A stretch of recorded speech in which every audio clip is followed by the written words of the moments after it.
लेकिन अगर कोई सरकार अपने बच्चों को उसका गला घोटने पे उतारू हो जाए तो वो फिर सरकार निष्पक्ष सरकार नहीं है मान्यवर।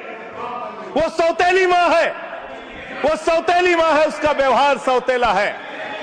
और आज आप जो काम कर रहे हैं इस बिल के माध्यम से, आप बाबा साहब डॉक्टर भीमराव अंबेडकर जी के द्वारा लिखे गए संविधान की हत्या कर रहे हैं। और ये बात मैं इसलिए कह रहा हूं कि बाबा साहब डॉक्टर भीमराव अंबेडकर जी ने संविधान की धारा 26 में लिखा, धार्मिक मामलों के प्रबंधन की स्वतंत्रता, धार्मिक एवं धर्मार्थ उद्देश्यों के लिए संस्थाओं की स्थापना एवं रखरखाव करना, धर्म के मामलों में अपने स्वयं के मामलों का प्रबंधन करना, चल एवं अचल संपत्ति का स्वामित्व एवं अधिग्रहण करना तथा ऐसी संपत्ति का कानून के अनुसार प्रशासन करना।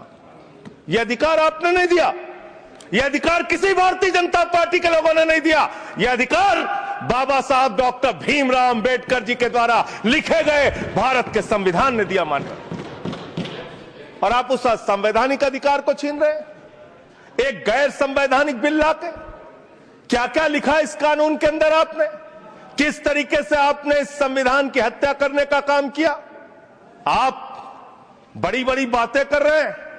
यह सरकार कह रही है कि ये कानून हम मुसलमानों के भले के लिए आ रहे हैं। जब मैं आपसे सुनता हूं तो मुझे लगता है कपिल शर्मा कॉमेडी सर्कस में बोल रहा है। आप मुसलमानों का भला कर रहे हैं, आप मुसलमानों का भला कर रहे हैं। दोनों सदन में एक भी सदस्य, दोनों सदन में सिर्फ एक सदस्य गुलाम अली को छोड़ के एक भी सदस्य आपका मुसलमान नहीं है। आप मुसलमानों का भला कर रहे हैं, आप मुसलमानों का भला कर रहे हैं। पूरी सरकार में एक मंत्री आपका मुसलमान नहीं है, आप मुसलमानों का भला कर रहे हैं।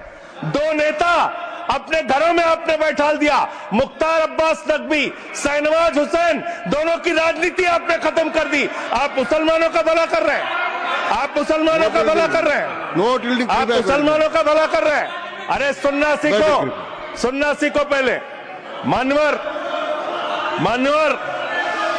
मैं इनके इस कानून में क्या क्या लिखा हुआ है, क्या क्या कहा है इन्होंने। बैठ जाए कृपया, गुलाम अली जी बैठ जाए।